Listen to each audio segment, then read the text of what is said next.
What if the films meant to define Germany's role in the war ended up shaping cinema itself? Some glorified a regime, others condemned it, and a few became warnings that echo through generations. These weren't just movies, they were battlegrounds of truth and lies, hope and despair. Tonight we journey into 12 German World War II films that changed cinema forever. 1. Judd Seuss, 1940. Few films in history carry the stain of infamy quite like Judd Seuss. Released in 1940 during the height of the Third Reich, it masqueraded as a historical drama while functioning as one of the most venomous propaganda tools ever unleashed on the public. Directed by Veit Harlan under direct orders from Joseph Goebbels, the Minister of Propaganda, the film was carefully engineered to inflame prejudice and justify persecution. The story centers on Joseph Seuss Oppenheimer, an 18th-century Jewish financier, portrayed not as a man but as a grotesque caricature. Every gesture, every line of dialogue was exaggerated to portray Jews as manipulative, corrupt, and morally bankrupt. This wasn't accidental, it was demanded. Goebbels oversaw casting and production choices, pushing for stereotypes that stripped characters of humanity. Even actors, some reluctant, were pressured into roles, fearing professional ruin or worse if they resisted. In Germany, the film was a massive box office success, screened across the nation to audiences who were told they were watching truth, not fiction. In reality, they were being indoctrinated. Teachers showed it to students. Soldiers watched it before deployments. Cinema had become an extension of state control, a theater of manipulation where entertainment blurred into ideology. After the war, Judd Seuss was banned. Its director Harlan tried for crimes against humanity, though controversially acquitted, citing coercion. Today, it is rarely seen, locked away in archives, studied only by historians and scholars of propaganda. Its infamy lies not in artistry, but in its chilling demonstration of how film can be weaponized. Judd Seuss reminds us that cinema can move hearts, but when corrupted, it can also harden them. It is not just a movie, but a cautionary tale etched in celluloid, forever reminding us of the darkness film can spread when wielded without conscience. 2. Ohm Kruger, 1941. If Judd Seuss was venom, then Ohm Kruger was fire and spectacle. Released in 1941, this lavish production was one of the most expensive Nazi-era films ever made. It told the story of Paul Kruger, the Boer leader who resisted British imperial rule in South Africa, and it framed him as a heroic figure standing against tyranny. To German audiences, it wasn't just a story from another continent. It was a mirror held up to their own national struggle. Goebbels poured money and resources into the project, ensuring the film would look and feel like a cinematic event. Directed by Hans Steinhoff, it featured sweeping battle sequences, dramatic speeches, and stirring visuals meant to captivate the masses.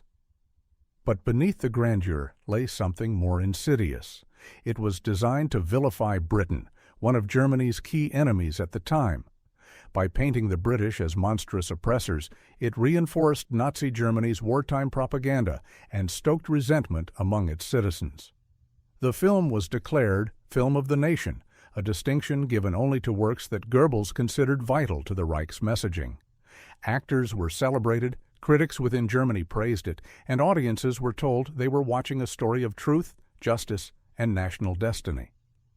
Abroad, however, it was quickly recognized for what it was: state-controlled propaganda. Allied nations banned it, while neutral countries viewed it with suspicion.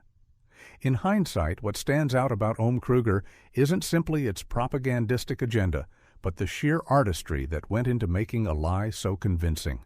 The cinematography, the scale, and the performances were of a caliber that might have made it a classic, if only it hadn't been poisoned by ideology. This paradox of brilliance serving darkness makes the film unforgettable. Ultimately, Ohm Kruger endures as both a testament to cinema's power and a warning of its dangers.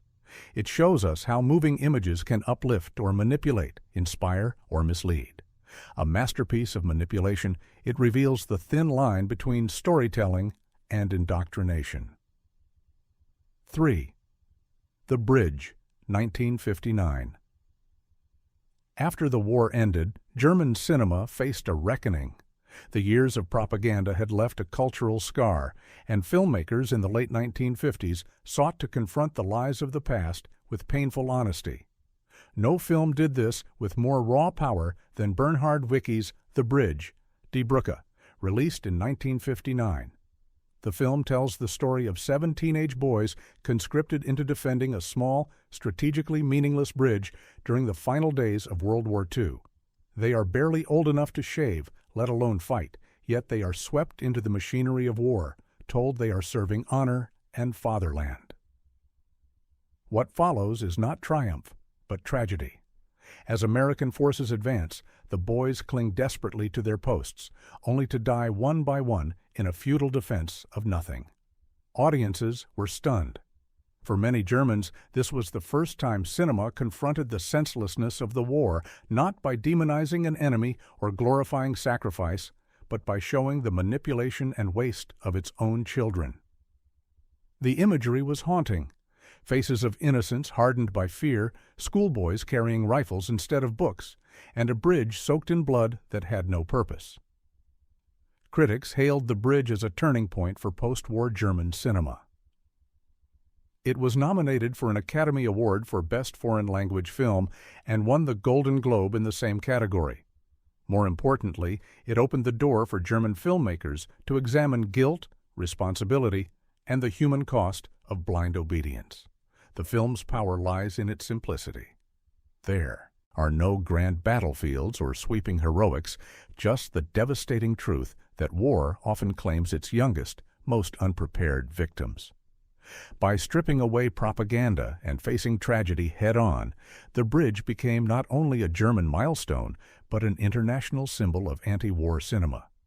In the end, it leaves us with a sobering reflection that true courage is not in dying for nothing, but in daring to question why we were asked to die at all.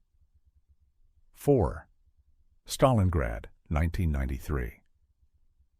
Few battles in history embody the horror of war like Stalingrad, and the 1993 German film by Josef Vilsmeier dared to capture that nightmare from a German perspective.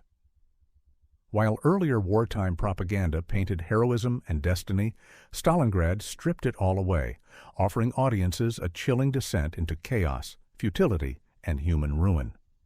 The film follows a unit of German soldiers reassigned to the Eastern Front after surviving campaigns in North Africa. Initially, they march with the same illusions of order and victory that had defined so much of Nazi propaganda. But as they are swallowed by the frozen city, their illusions crumble. Hunger gnaws at them, brutality spreads, and one by one they are consumed by an environment designed to break body and soul. What makes Stalingrad remarkable is its commitment to realism.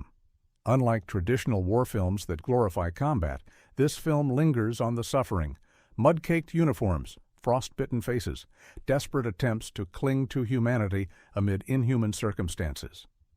The cinematography mirrors this despair, with harsh lighting and endless landscapes of ruin, underscoring how the city itself became a graveyard. Reception was intense. In Germany, it was praised for its honesty, for daring to confront one of the darkest episodes of the war from the perspective of the perpetrators rather than the victims. Abroad, critics compared it to Saving Private Ryan and Platoon for its unflinching brutality, though it came years earlier.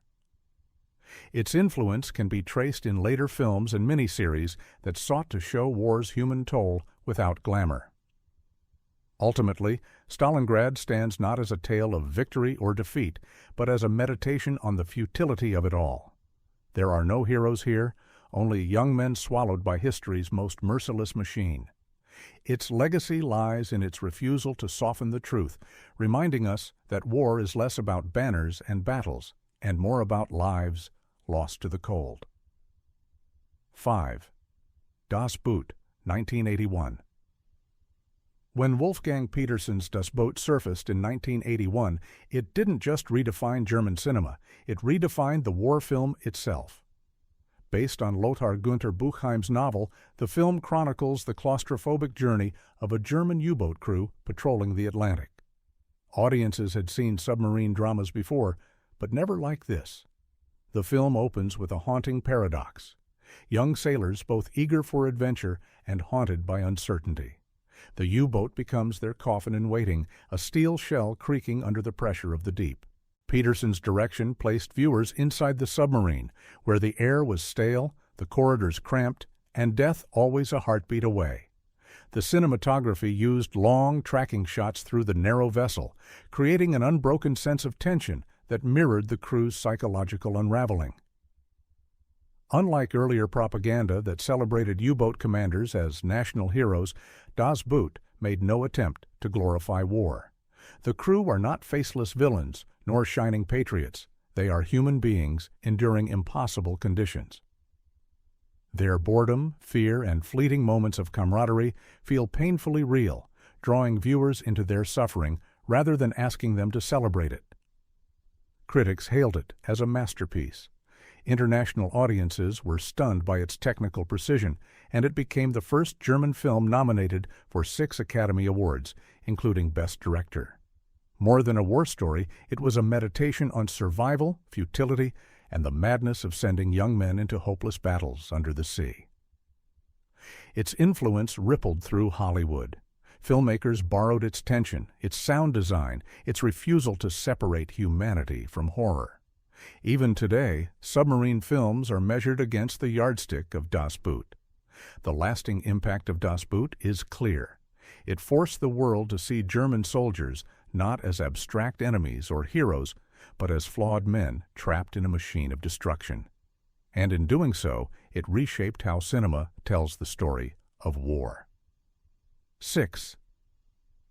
The Marriage of Maria Braun, 1979. Not every war film tells its story on the battlefield. Rainer Werner Fassbinder's The Marriage of Maria Braun takes place in the ruins of post-war Germany, but it is as much about the war's aftermath as the war itself. Released in 1979, it became an international triumph, proving that German cinema could wrestle with history in new and daring ways. The story begins during the final days of World War II, when Maria marries Hermann Braun, a soldier who disappears into the chaos of defeat. Left alone in a shattered nation, Maria uses her wit, beauty, and determination to climb from poverty into prosperity during Germany's Wirtschaftswunder, the economic miracle of the 1950s. Yet her ambition is haunted by absence. Hermann's shadow lingers, shaping her choices and her fate. What makes the film extraordinary is its blending of personal drama with national allegory. Maria is not just a woman, she is Germany itself, scarred by war, desperate to rebuild, willing to compromise morality for survival. Fassbinder's sharp eye for hypocrisy and ambition shines through every frame, painting a picture of a country eager to move forward, yet unable to fully escape its sins. The film was celebrated worldwide, winning the Silver Bear at the Berlin Film Festival and cementing Fassbinder's reputation as a force of new German cinema. For German audiences, it offered a reflection that was both intimate and uncomfortable. Success born from rubble. But at what cost? Behind the scenes, Fassbinder pushed his cast relentlessly, demanding performances that burned with both realism and metaphor. Hanna Scheigula, as Maria, delivered one of the most iconic roles in German film history, simultaneously glamorous, tragic, and fiercely human. Unlike straightforward war dramas, The Marriage of Maria Braun asks viewers to confront what comes after. It reminds us that wars do not end when the guns fall silent. They linger in marriages, ambitions, and national identity. Its legacy is proof that cinema doesn't need battlefields to explore the scars of conflict. Sometimes the war continues in the hearts of those who survived. 7. Downfall. Der Untergang, 2004. When Downfall premiered in 2004, it shook audiences with its unflinching intimacy. Never before had cinema placed viewers so close to Adolf Hitler in his final days, locked in a bunker beneath Berlin as the world he built crumbled around him. Directed by Oliver Hirschbiegel, the film caused both acclaim and controversy, daring to humanize a figure long regarded as inhuman. Based on first-hand accounts from Traudl Junge, Hitler's secretary, Downfall is claustrophobic, tense, and suffocating. Bruno Ganz's performance as Hitler was haunting, capturing both the dictator's charisma and his delusions. His trembling hands, paranoid rants, and desperate clinging to lost power revealed the man behind the myth, and for many, that was precisely the problem. Critics and historians debated whether showing Hitler as a frail, broken man risked sympathy. Others argued that by confronting his humanity, the film stripped away the aura of invincibility that propaganda had constructed. The film's stark realism, cramped rooms echoing with shouting, the collapse of command structure, and suicides within the bunker shocked audiences. Unlike earlier films that depicted Hitler from a distance, Downfall made his final days personal. It wasn't the grand sweep of armies, but the intimate disintegration of a dictator and those who clung to him. Internationally, the film earned an Academy Award nomination for Best Foreign Language Film and was hailed as one of the greatest World War II movies of its generation. Yet its most enduring legacy might be unintended. The famous Hitler rant scene, endlessly parodied online, became a viral cultural phenomenon. While memes turned the moment into humor, the original scene remains devastating, an emblem of arrogance crumbling into despair. Downfall proved that German cinema was willing to wrestle directly with its darkest chapter, no longer hiding behind allegory or distance. It taught us that confronting evil doesn't require monsters. It requires seeing the fragility of those who wielded power and never forgetting the devastation they left behind. 8. Sophie Scholl, The Final Days, 2005. Some war films are about soldiers, battles, and strategies. Sophie Scholl, The Final Days is about courage, the kind that requires no weapons, only conviction. Directed by Mark Rothemund in 2005, the film tells the true story of Sophie Scholl, a 21-year-old university student who became a symbol of resistance against Nazi tyranny. Sophie, along with her brother Hans and the White Rose movement, distributed leaflets denouncing Hitler's regime. When she was caught, she faced interrogation, trial, and execution. The film focuses on her last days, drawing from actual transcripts of her questioning. This attention to historical accuracy grounds the drama in authenticity, making every word feel as if history itself is speaking. Julia Jentsch's performance as Sophie is luminous. She portrays not only defiance, but also vulnerability, the trembling of youth confronted with death, yet unwilling to betray her beliefs. The interrogation scenes crackle with tension as Sophie spars verbally with Gestapo officials, refusing to break.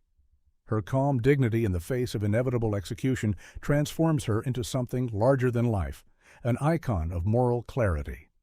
The film was internationally acclaimed, winning the Silver Bear for Best Director and Best Actress at the Berlin Film Festival and earning an Academy Award nomination. For Germans, it was more than a film. It was a rediscovery of heroes hidden by history, young people who dared to stand when millions stayed silent. What lingers after the credits is not despair, but inspiration. Sophie Scholl's bravery was not in surviving the war. She did not. It was in standing by truth, even when it cost her everything. The Final Days reminds us that the greatest battles are often waged not on battlefields, but in the human spirit. 9. Europa, Europa, 1990. A story stranger than fiction, Europa, Europa stunned audiences in 1990 by recounting the unbelievable true-life journey of Solomon Perel, a Jewish teenager who survived the Holocaust by posing as a member of the Hitler Youth. Directed by Agnieszka Holland, the film walked the razor's edge between tragedy and dark irony, showing how survival often demands impossible choices. The film opens with Solomon's escape from persecution, only for fate to twist cruelly. He ends up in the custody of Nazis, concealing his identity to avoid death. His journey takes him from Soviet camps to German schools, each setting demanding he wear a new mask. Through it all, he remains painfully aware of the thin line between safety and exposure. What set Europa apart was its refusal to conform to typical Holocaust narratives. Instead of focusing solely on suffering, it highlighted the absurdity and contradictions of survival. Scenes veered from terrifying to surreal, showing how war turned lives into grotesque theater. For some, this blend of tones was unsettling. For others, it was revolutionary, capturing a truth often lost in solemn depictions, that survival could be as absurd as it was tragic.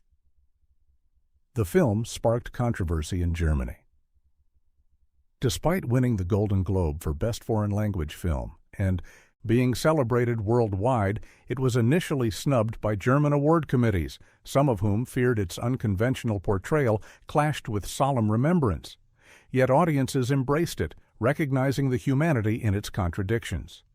What endures is the message at its core. Identity is fragile, survival is messy, and history is never as straightforward as we wish it to be. Europa forced viewers to confront the chaos of survival during wartime, where the line between victim and survivor often blurred into gray. 10. The Counterfeiters.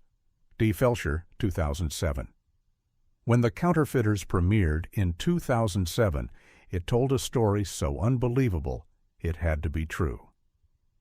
Based on Operation Bernhard, the Nazi plan to destabilize Allied economies by flooding them with forged British and American banknotes, the film follows Jewish prisoners forced to become counterfeiters in a concentration camp.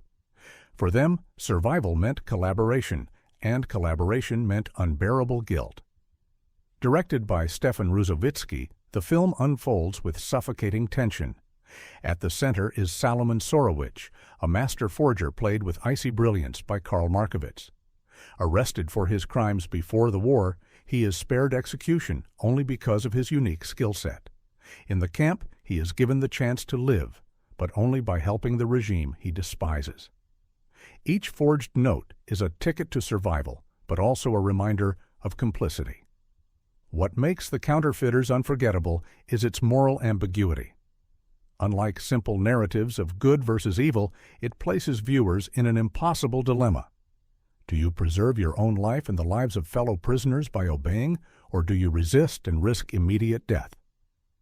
The cramped interiors of the workshop, the tension between prisoners who want to sabotage the project and those who want to live another day, become a microcosm of survival itself. The film was met with global acclaim, winning the Academy Award for Best Foreign Language Film.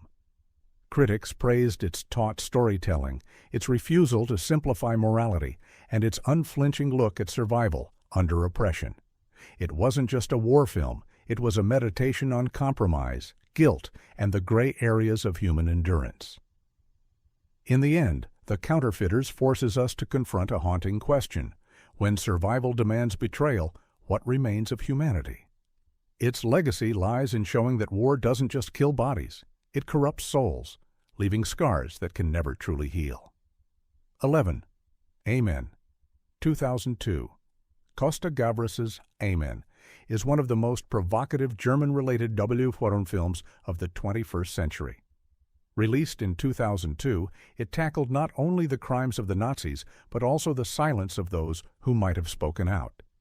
Based partly on the true story of SS officer Kurt Gerstein, who tried to alert the Vatican and the world to the horrors of the Holocaust, the film is a chilling indictment of complicity.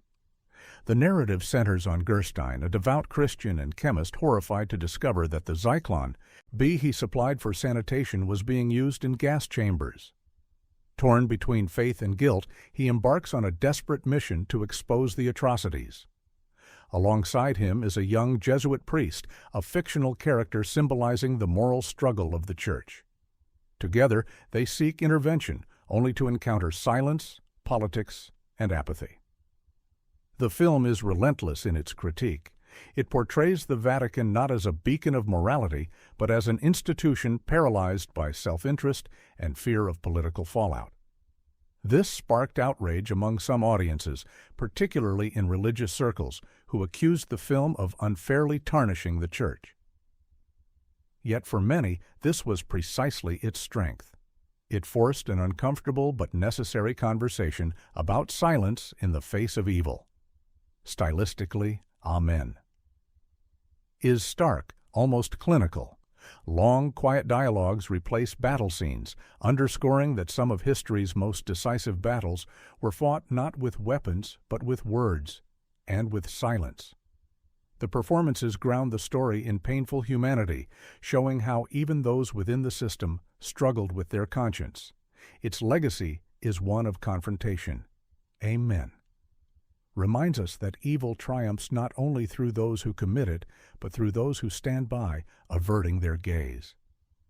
It asks the haunting question, what is the cost of silence when the truth screams to be heard? 12.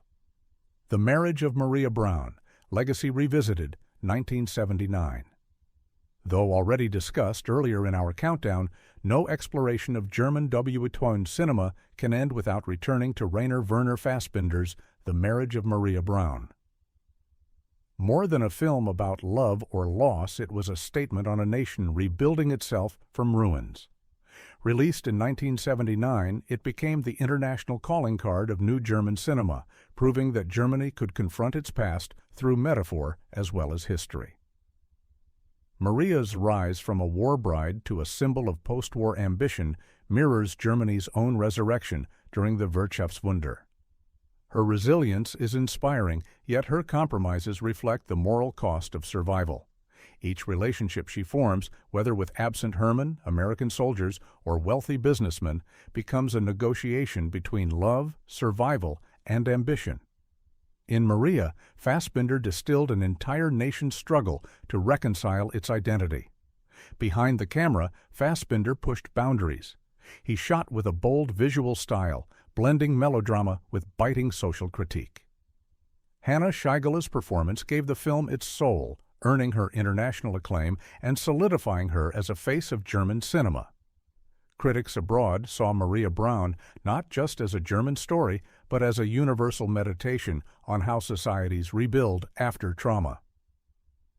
What sets this film apart from traditional war dramas is its refusal to show the battlefield.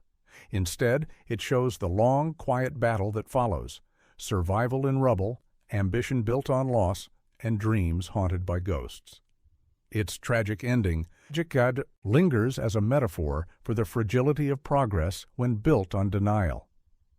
The Marriage of Maria Brown changed cinema forever by showing that war films need not show the front lines to tell the truth about conflict.